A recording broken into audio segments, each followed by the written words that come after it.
عادل آج سے پہلے کئی مرتبہ اس طرف آیا تھا، لیکن دن کی روشنی میں رات کے وقت اس راستے پر سفر کرنے کا یہ پہلا موقع تھا، اس لیے اب اسے کچھ خوف سا محسوس ہو رہا تھا۔ تھوڑی دیر بعد جب وہ چھوٹی سی نہر کے پاس پہنچا تو پل کے وسط میں کوئی چل رہا تھا۔ عادل نے سائیکل کی گھنٹی بجائی، لیکن راہگیر شاید بہرا تھا، وہ راستے سے نہ ہٹا۔ عادل نے اس کے پیچھے پہنچ کر بریک لگائی۔ راہگیر لباس سے عورت لگتی تھی جو کمر جھکا کر آہستہ آہستہ چل رہی تھی۔ خالہ راستہ تو دو، عادل نے بلند آواز سے کہا۔ تب وہ عورت جس نے سر پر ایک گٹھری رکھی ہوئی تھی عادل کی طرف پلٹی۔ عادل نے اسے دیکھا، وہ سفید بالوں والی ایک بڑھیا تھی، شاید بڑھاپے کی وجہ سے اس کی کمر جھکی ہوئی تھی۔ کیا کہا بیٹا؟ میں ذرا کم سنتی ہوں، بڑھاپے نے لاچار کر دیا ہے۔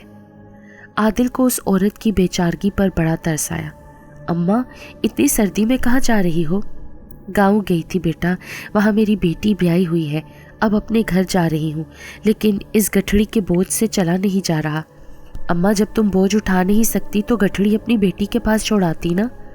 ارے کیا بتاؤں بیٹا، میری بیٹی نے میرے منع کرنے کے باوجود یہ گڑ دے دیا ہے، کہتی تھی ماں بہت اچھا گڑ ہے، ساتھ گھر لے جاؤ۔ تم نے کہاں جانا ہے بیٹا؟ مراد آباد گاؤں۔ تمہارا گھر کہاں ہے اماں؟ اسی راستے میں، مراد آباد سے 5-6 کلومیٹر پیچھے ہی ہے۔ اگر تم مجھے وہاں تک لے چلو تو تمہارا احسان ہوگا، دعائیں دوں گی۔ اچھا اماں ایسا کرو، تم کیریئر پر بیٹھ جاؤ، گٹھڑی گود میں رکھ لو۔ پھر اس نے بڑھیا کو کیریئر پر بیٹھنے میں اس کی مدد کی اور بڑھیا نے گڑ کی گٹھڑی اپنی گود میں رکھ لی۔ آہستہ چلانا بیٹا، کہیں میں گر نہ جاؤں، بڑھیا نے عادل کو ہدایت کی۔ چنانچہ عادل آہستہ رفتار سے سائیکل چلانے لگا۔ چند لمحوں بعد اسے حیرت ہوئی کہ اسے سائیکل پر بڑھیا اور گٹھڑی کا وزن محسوس نہیں ہو رہا تھا، یوں لگتا تھا جیسے کیریئر پر بڑھیا بیٹھی ہی نہ ہو۔ اس نے کنکھیوں سے پیچھے دیکھا تو بڑھیا کیریئر پر ہی موجود تھی۔ وہ سوچنے لگا کہ سائیکل پر بڑھیا اور اس کی گٹھڑی کا بوجھ کیوں نہیں پڑ رہا، حالانکہ گٹھڑی اس نے جب بڑھیا کی گود میں رکھی تھی تو اسے اندازہ ہوا تھا کہ اس میں گڑ کا وزن کم از کم 10 کلو ہے۔ اس کے جسم میں ایک دم سے جھرجھری ہوئی، یہ بڑھیا کوئی عام عورت نہیں لگ رہی، اور ویسے بھی اتنے اندھیرے میں سردی میں کوئی بڑھیا اتنا وزن سر پر رکھ کر کیسے سنسان سڑک پر چل سکتی ہے؟ اماں تم اتنی رات کو واپس کیوں آ رہی ہو؟ اپنی بیٹی کے پاس ہی رک جاتی، صبح کو واپس آتی۔ عادل نے بڑھیا سے سوال کیا، لیکن بڑھیا نے کوئی جواب نہ دیا۔ عادل نے جب سر گھما کر پیچھے دیکھا تو اسے شدید خوف کا جھٹکا لگا۔ کیریئر سے بڑھیا غائب تھی اور صرف گٹھڑی پڑی تھی۔ بڑھیا کو غائب پا کر خوف سے عادل کے ہاتھ پاؤں پھول گئے اور سینے میں دل دھک دھک کرنے لگا۔ اس نے جلدی سے سائیکل روکی اور اتر کر پیچھے دیکھنے لگا کہ کہیں بڑھیا جھٹکا لگنے سے گر نہ گئی ہو، لیکن ستاروں کی مدھم روشنی میں راستے پر کہیں بڑھیا کا کوئی وجود نہ تھا۔ عادل خوفزدہ ذہن کے ساتھ سوچنے لگا کہ کیا کرے۔ بڑھیا راستے میں نہ جانے کہاں سائیکل سے اتر گئی تھی۔ اگر وہ سائیکل سے گر گئی تھی تو اس کے چیخنے یا درد سے کرہانے کی آواز کیوں نہیں سنائی دی تھی؟ اس کی گٹھڑی کیریئر پر ہی رکھی تھی، اب وہ گٹھڑی کا کیا کرے؟ یہ سوچ کر عادل کا ذہن معاف ہونے لگا۔ کافی دیر گزر گئی، کھڑے کھڑے سردی سے عادل کی ٹانگیں کانپنے لگی۔ پراسرار بڑھیا نہ جانے کون تھی اور کہاں چلی گئی تھی۔ عادل کو خیال آیا کہ بڑھیا کی گٹھڑی اپنے ساتھ لے جائے یا یہی چھوڑ جائے۔ ابھی وہ کوئی فیصلہ کر نہیں پا رہا تھا کہ اسے اپنے پیچھے کسی کی موجودگی کا احساس ہوا۔ اس نے پلٹ کر دیکھا تو بے اختیار اچھل پڑا۔ پراسرار بڑھیا 2 قدم کے فاصلے پر موجود تھی۔ اماں تم کہاں چلی گئی تھی؟ ان درختوں کے پیچھے، پیٹ میں سخت گڑبڑ ہو گئی تھی بیٹا، چلو اب چلتے ہیں، میرا گھر قریب ہی ہے۔ عادل کو تو اب اس بڑھیا سے سخت خوف محسوس ہونے لگا۔ اس نے بڑھیا کو دوبارہ سائیکل پر بٹھایا اور وہاں سے چل پڑا۔ کچھ دور آ کر بڑھیا نے کہا، اب دائیں طرف کو مڑ جاؤ، اس طرف میرا گھر ہے۔ دائیں طرف درختوں کے درمیان سے ایک تنگ سا راستہ جا رہا تھا۔ عادل نے سائیکل اس راستے پر موڑ دی۔ اس راستے کے دونوں جانب کھیتوں کے سلسلے تھے۔ تھوڑی دور آ کر کھیت ختم ہو گئے اور راستے کے دونوں جانب اونچی نیچی قبریں دکھائی دینے لگی۔ عادل پھر خوفزدہ ہو گیا۔ ستاروں کی روشنی میں دور تک قبریں ہی قبریں تھیں اور وہاں کسی آبادی کا کوئی نشان تک نہیں تھا۔ عادل پر دہشت طاری ہونے لگی اور اس نے سائیکل روک دی۔ اماں اس طرف تو کوئی گھر نظر نہیں آ رہا، کہیں تم بھول تو نہیں گئی نا؟ ارے نہیں بیٹا عادل، گھر ذرا آگے ہے۔ اوہ، تمہیں میرا نام کیسے پتا چلا اماں؟ لو، راستے میں تم نے خود ہی تو بتایا تھا کہ تم مراد آباد کے دکاندار اسلم کے بیٹے عادل ہو اور اس کے علاج کے لیے اپنی خالہ سے مکھن لے کر جا رہے ہو، بڑھیا نے ہنس کر کہا۔ عادل کا دماغ چکرانے لگا۔ اسے اچھی طرح یاد تھا کہ اس نے اپنے گاؤں کے نام کے علاوہ بڑھیا کو کچھ نہیں بتایا تھا۔ اماں، تم مہربانی کرو اور یہاں سے آگے خود چلی جاؤ، مجھے بہت دیر ہو رہی ہے، میرے ابا میرا انتظار کرتے ہوں گے۔ ارے بیٹا، میں تو چلی ہی جاؤں گی، مگر تم کیسے جاؤ گے اپنے گاؤں؟ مجھے لگتا ہے پچھلا ٹائر پنکچر ہو گیا ہے، اس میں ہوا نہیں ہے۔ عادل اس کی بات سن کر فکر مند ہو گیا۔ اس نے فوراً سائیکل سے اتر کر پچھلے ٹائر کی ہوا چیک کی تو بوکھلا گیا۔ ٹائر میں ہوا نہیں تھی، یقیناً وہ پنکچر ہو چکا تھا۔ اسے خیال آیا کہ ٹائر پنکچر ہونے کا اسے کیوں پتہ نہ چلا، اب یہ کیسے واپس جائے گا؟ فکر مت کرو بیٹا، گھر میں میرے مرحوم شوہر کا پمپ رکھا ہے، اسی سے ہوا بھر لینا، پنکچر لگانے کا سامان بھی گھر میں موجود ہے۔ میرا شوہر اپنی سائیکل کو خود ہی پنکچر لگایا کرتا تھا۔ عادل کو معلوم تھا کہ دیہاتی لوگ جن کے پاس سائیکل ہوتی ہے پنکچر لگانے کا سامان اور ہوا بھرنے والا پمپ گھر میں ضرور رکھتے ہیں۔ چونکہ مجبوری تھی کہ وہ پیدل گھر تک نہیں جا سکتا تھا، چنانچہ خوف کے باوجود اس نے بڑھیا کے گھر تک جانے کا فیصلہ کیا اور اس کے ساتھ پیدل ہی آگے چلنے لگا۔ بڑھیا اس کے پیچھے آہستہ آہستہ چل رہی تھی اور عادل اس کے آگے سائیکل پکڑے قدم اٹھا رہا تھا۔ بڑھیا کا گھر کہیں نظر نہیں آ رہا تھا۔ راستے کے دونوں جانب قبرستان پھیلا ہوا تھا۔ تقریباً 100 قدم چلنے کے بعد عادل رک گیا۔ اماں، تمہارا گھر کتنی دور ہے؟ میری تو سردی سے کلفی جمتی جا رہی ہے۔ لیکن اس کے سوال کا بڑھیا نے کوئی جواب نہ دیا۔ عادل نے پلٹ کر دیکھا تو اس کا دل دھک سے رہ گیا۔ بڑھیا ایک مرتبہ پھر غائب ہو گئی تھی۔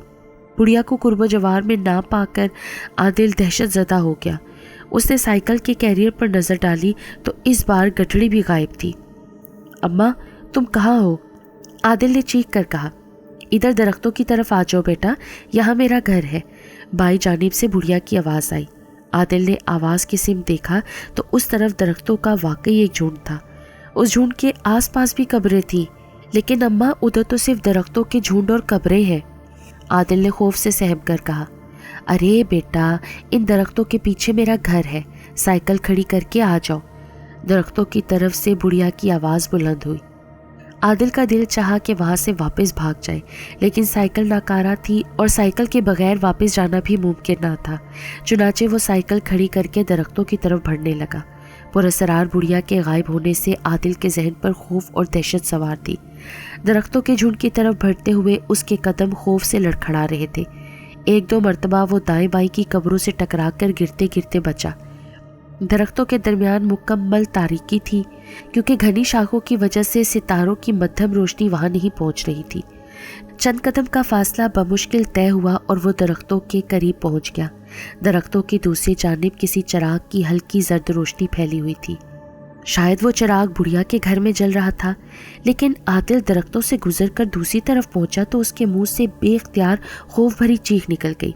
اس طرف ایک بلند تعویذ والی قبر تھی، جس کے سرہانے سرسوں کے تیل کا چراغ جل رہا تھا اور قبر کا تعویذ کھلا ہوا تھا۔ عادل بیٹا، اندر آ جاؤ، باہر بہت سردی ہے۔ دفتن اس قبر سے بڑھیا کی آواز بلند ہوئی۔ قبر میں سے آتی بڑھیا کی آواز سن کر عادل کے حواس معطل ہو گئے۔ وہاں کوئی مکان یا گھر نہیں تھا۔ یہ سوال عادل کے ذہن پر ہتھوڑے برسانے لگا کہ کیا بڑھیا اس قبر میں رہتی ہے؟ تم کہاں ہو اماں؟ عادل کے منہ سے دہشت کے مارے ہکلاتی ہوئی آواز نکلی۔ اس گھر میں جس کے باہر چراغ جل رہا ہے۔ مگر یہ تو قبر ہے اماں۔ قبر تو باہر سے ہے، اس کے اندر بڑا پرسکون گھر ہے عادل، ڈرو مت، قبر کے راستے گھر میں آ جاؤ، لاؤ اپنا ہاتھ مجھے پکڑاؤ۔ اس کے ساتھ ہی قبر سے ایک ہاتھ بلند ہوا۔ وہ ہاتھ لمبا ہو کر عادل کے جسم تک پہنچ گیا اور اس ہاتھ کو دیکھ کر خوف کی شدت سے عادل کی چیخ نکل گئی۔ بلا شبہ وہ بڑھیا کا جھریوں بھرا ہاتھ تھا، لیکن اتنا لمبا ہاتھ عادل نے پہلے کبھی نہیں دیکھا تھا۔ اس بڑھیا نے عادل کی کلائی پکڑنا چاہی، لیکن اس نے تیزی سے اپنا بازو پیچھے کیا اور چیختا ہوا الٹے قدموں پیچھے ہٹنے لگا۔ ہاتھ واپس قبر کے اندر چلا گیا۔ عادل وہاں سے بھاگنے کے لیے پلٹا مگر پھر اس کے منہ سے دہشت زدہ سی چیخ نکل گئی۔ اس کے عقب میں مردے کا ڈھانچہ کھڑا تھا۔ خوف سے عادل کا سانس سینے میں اٹکنے لگا۔ ڈھانچے نے اپنے دونوں ہاتھ عادل کی طرف بڑھائے لیکن عادل نے رخ بدلا اور دوسری طرف دوڑنے لگا۔ ڈھانچہ بھی اس کے پیچھے بھاگا۔ عادل نے مڑ کر دیکھا اور ڈھانچے کو اپنے تعاقب میں دیکھ کر اس کے ہوسان خطا ہو گئے۔ وہ زیادہ تیزی سے دوڑنے لگا۔ عادل ایسا بدحواس ہوا تھا کہ اسے اپنی سائیکل لینے کا بھی ہوش نہ رہا۔ وہ ستاروں کی مدھم روشنی میں قبروں کو پھلانگتا ہوا بھاگا چلا جا رہا تھا۔ دہشت کے مارے اسے دوبارہ مڑ کر پیچھے دیکھنے کی بھی ہمت نہ ہوئی۔ کچھ فاصلے پر اسے چراغ کی روشنی دکھائی دی۔ شاید ادھر کوئی آبادی یا مکان تھا۔ وہ تعاقب کرنے والے ڈھانچے سے بچنے کے لیے روشنی کی طرف دوڑنے لگا، لیکن اس روشنی کے پاس پہنچ کر اسے یوں لگا جیسے اس کے پاؤں زمین میں گڑ گئے ہوں۔ یہ روشنی اسی چراغ کی تھی جو خوفناک بڑھیا والی قبر کے سراہنے چل رہا تھا۔ قبر بھی وہی تھی جس کا تعویذ کھلا ہوا تھا۔ دہشت اور بدحواسی میں وہ راستہ بھول کر دوسری طرف سے دوبارہ اسی جگہ آ پہنچا تھا۔ اس نے یہاں سے بھاگنے کے لیے قدم اٹھایا ہی تھا کہ عقب سے دل دہلا دینے والا ایک کہکہا بلند ہوا۔ عادل نے مڑ کر دیکھا تو اس کے حلق سے بے اختیار چیخ نکل گئی۔ اس کے پیچھے ڈھانچے کے ساتھ اب بڑھیا کھڑی تھی اور اسے خونخوار نظروں سے دیکھ رہی تھی۔ اندھیرے میں اس کی آنکھیں بلی کی آنکھوں کی طرح چمک رہی تھی۔ اب اس کی کمر میں خم بھی نہیں تھا اور وہ بالکل سیدھی کھڑی تھی۔ بے وقوف لڑکے، اپنی سائیکل یہاں چھوڑ کر بھاگ گئے تھے تاکہ کل کو میرے خلاف سائیکل چوری کا مقدمہ کر سکو اور مجھے اس بڑھاپے میں عدالتوں میں گھسیٹو، بڑھیا نے غضبناک لہجے میں کہا۔ سائیکل؟ کہاں ہے سائیکل؟ ارے اس کے اندر رکھی ہے، جاؤ لے جاؤ، بڑھیا نے قبر کی طرف ہاتھ سے اشارہ کرتے ہوئے کہا۔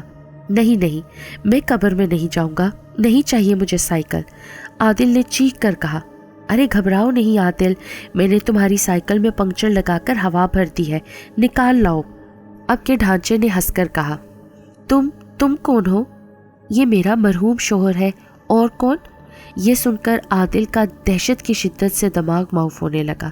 قریب تھا کہ وہ بے ہوش ہو جاتا۔ اس نے ایک دم جھک کر قریب پڑی اینٹ اٹھائی اور ڈھانچے پر دے ماری۔ کڑاکے کی آواز کے ساتھ ڈھانچے کی کئی پسلیاں ٹوٹ گئی۔ اس کے منہ سے ہولناک چیخ نکلی اور وہ پشت کے بل زمین پر جا گرا۔ ہائے ہائے، تم نے میرے شوہر کو مار ڈالا، اب میں تمہارا خون پی کر ہی رہوں گی۔ وہ دانت کچکچاتی عادل کی طرف لپکی تو عادل نے پلٹ کر دوڑ لگا دی اور بڑھیا بھی اس کے پیچھے دوڑنے لگی۔ اس کی رفتار اچھی خاصی جوانوں جیسی تھی۔ عادل نے اندازہ لگایا کہ وہ جلد ہی قریب پہنچ جائے گی۔ وہ دوڑتا ہوا قبرستان کے ابتدائی حصے میں واقع درختوں کے پاس پہنچا تو بڑھیا بھی اس سے خاصی قریب آ چکی تھی۔ جان بچانے کی ایک تدبیر فوراً عادل کے ذہن میں ابھری اور وہ ایک درخت پر چڑھتا چلا گیا۔ درخت کافی بلند تھا۔ اس نے بلندی پر پہنچ کر نیچے جھانکا تو وہ خوفناک بڑھیا درخت کے نیچے کھڑی اپنی خونخوار چمکتی آنکھوں سے اسے گھور رہی تھی۔ عادل، نیچے آ جاؤ ورنہ میں درخت گرا دوں گی۔ تم کیا چاہتی ہو؟ کون ہو تم؟ میں ڈائن ہوں، دارو ڈائن۔ مجھے تمہارا تازہ گرم خون پینا ہے۔ نہیں، میں نے تو تمہیں بوڑھی عورت سمجھ کر تمہاری مدد کی تھی۔ اچھا تو تم یوں نہیں مانو گے، دارو ڈائن نے غضبناک ہو کر کہا اور درخت کا تنا دونوں ہاتھوں میں پکڑ کر ہلانے لگی۔ دارو ڈائن میں یقیناً بے پناہ طاقت تھی، ورنہ اتنے موٹے تنے کو ہلانے کے لیے 4 مرد بھی کافی نہ تھے۔ وہ زور زور سے درخت کے تنے کو جھٹکے دے رہی تھی اور درخت بری طرح ہل رہا تھا۔ عادل کو یوں لگا جیسے چند لمحوں میں ہی درخت جڑوں سمیت اکھڑ جائے گا۔ وہ زور زور سے مدد کے لیے پکارنے لگا۔ دارو ڈائن کہکہا لگا کر بولی، یہاں تمہاری مدد کون کرے گا بے وقوف؟ سبھی تو اپنی اپنی قبر میں سو رہے ہیں۔ خدا کے لیے مجھ پر رحم کرو، میں نے تمہارا کیا بگاڑا ہے؟ میں اب تک جن 200 لوگوں کو کھا چکی ہوں انہوں نے بھی میرا کچھ نہیں بگاڑا تھا، دارو ڈائن نے جواب دیا۔ ساتھ ہی اس نے درخت کے تنے کو اتنا زوردار جھٹکا دیا کہ عادل کے ہاتھ درخت کی ڈالی سے چھوٹ گئے۔ اس کے حلق سے ہولناک چیخ نکلی اور وہ شاخوں سے الجھتا ہوا زمین پر آ گرا۔ اس کے بعد اسے کوئی ہوش نہ رہا۔ جب اسے ہوش آیا تو صبح کا ہلکا ہلکا اجالا پھیل رہا تھا اور وہ اپنے گاؤں جانے والے راستے پر پڑا تھا۔ قریب ہی اس کی سائیکل کھڑی تھی۔ عادل حیران ہوتا ہوا اٹھ کھڑا ہوا۔ یہاں سے مراد آباد گاؤں کی عمارتیں نظر آ رہی تھی۔ وہ سوچنے لگا کہ وہ پراسرار بڑھیا یعنی دارو ڈائن کہاں گئی؟ وہ قبرستان میں درخت سے گرا تھا، مگر یہاں اسے کس نے پہنچایا؟ یہی سوچتے ہوئے وہ سائیکل کے قریب آیا اور اس کا پچھلا ٹائر چیک کیا تو ٹائر اب پنکچر نہیں تھا، اس میں پوری ہوا موجود تھی۔ یہ دیکھ کر ایک بار پھر اس پر خوف طاری ہو گیا۔ وہ سائیکل پر سوار ہوا اور گھر کی طرف سائیکل دوڑانے لگا۔ کچھ دیر بعد وہ گھر میں داخل ہوا تو اس کی ماں نے دروازہ کھولا، لیکن اندر داخل ہوتے ہی عادل زمین پر گر کر بے ہوش ہو گیا۔ ماں نے گھبرا کر عادل کے باپ کو پکارا اور وہ کمرے سے نکل کر دوڑتا ہوا آیا۔ اسلم دیکھو میرے بچے کو کیا ہو گیا ہے؟ ارے اسے تو بہت تیز بخار ہو رہا ہے۔ ان دونوں نے جلدی سے عادل کو اٹھا کر چارپائی پر لٹایا اور اسے گرم کمبل اڑا دیا۔ اسلم باہر گیا اور سرکاری ہسپتال کے ایک ڈاکٹر کو لے آیا۔ اس نے عادل کا معائنہ کیا اور چند دوائیں دینے کے بعد اسلم سے کہا، شاید یہ رات بھر باہر سردی میں ٹھٹرتا رہا ہے، جس کے سبب اسے بخار ہو گیا ہے۔ میں اسے انجیکشن لگا دیتا ہوں، بخار کم ہوتے ہی اسے ہوش آ جائے گا۔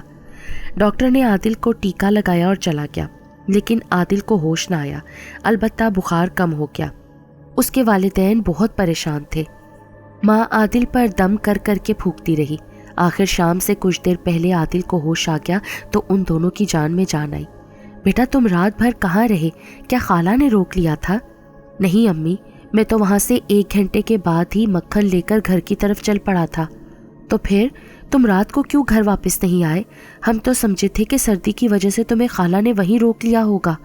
اس پر عادل کو دارو ڈائن اور قبرستان کے واقعات یاد آ گئے اور وہ جھرجھری لے کر رہ گیا۔ بتاؤ نا بیٹا، تم خوفزدہ کیوں ہو رہے ہو؟ تب عادل نے ماں کو دارو ڈائن کے بارے میں بتایا کہ وہ کس طرح بڑھیا کے روپ میں اسے ملی تھی اور پھر اسے چکمے سے ایک قبرستان میں لے گئی تھی۔ یہ واقعات سن کر دونوں میاں بیوی سمجھ گئے کہ عادل کی اندھیری سرد رات میں غیر مرئی مخلوق سے مت بھیڑ ہو گئی تھی، جنہوں نے عادل کو خوب ڈرایا۔ وہ اللہ کا شکر ادا کر رہے تھے کہ ان کا بیٹا صحیح سلامت ان کے پاس گھر پہنچ گیا تھا۔ اس دن کے بعد سے عادل مغرب کے بعد کبھی باہر نہیں گیا۔